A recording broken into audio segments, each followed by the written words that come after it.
Every day here wakati uchadi chikoro unode murume wani. Vakomana kani.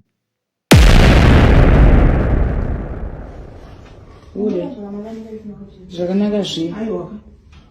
Zvakanaka zvi. Iwe uri mukadzi wemunhu, muri maparapo. Asi mukadzi wemunhu, i-girlfriend yemunhu iyoyo. Samarineta zvinhu. I-girlfriend yemunhu. According to her. She's not married. She is not married. Urukudei by bit. Urukona problem yako. Ndiwe honzere nyaya yese ipana. Urukudhumanisa mama nemurume wako musoro. Urukudei neupenyu hwako by bit.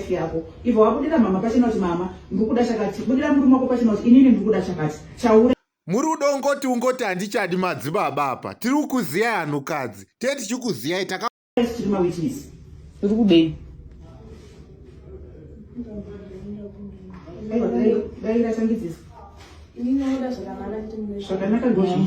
Kurama zvakanaka zvingandiseso zvingandidii. Andinoda zvakanaka zvinoshandirwa. Saka uri kuronga kuzvishandira sei? Uyu uchafoswa kusvika kuti handichadi madzibaba. Ndazviona vakadzi ava. Ivo vakadzi imi.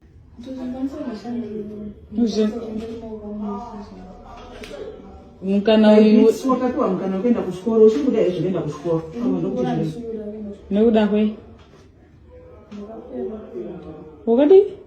Ndakanganisa kudhara. Wakanganisa kudhara? Saka uri kufunga kuti wasisina mumwe mukana kunyange ukadzokera kuchikoro.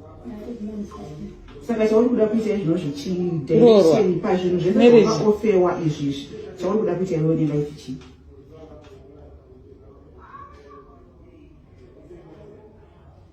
Funga ugochidaira vamunini. Makabuda mira ndokumurofeiswa. Makabuda mukati zvimwe zvese angaita asi chikoro munhu andogara naye aende chikoro.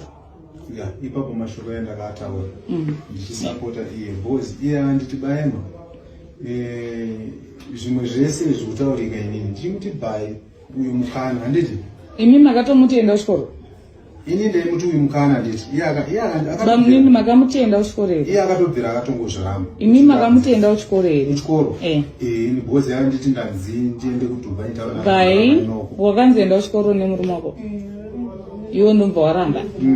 Ndombva warega ivo vachiuya vachiramba kuti vatukwe nevanhu. Uriwo uri kuda kuenda kuchikoro. Iwo usatichisa iwewe. Usatichisa. Ini wangu mubvunzo kuti bhaibhiti ukararama upenyu hwemuri kutaura uhwohwo hune huchiri hwake here kana kuti hwahwenyu makunyanya kumumanikidza.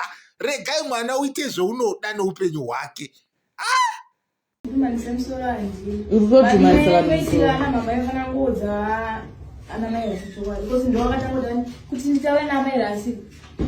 Izvozvo ndo zvinoratidza kuti iwe haukwanisi kuita decision.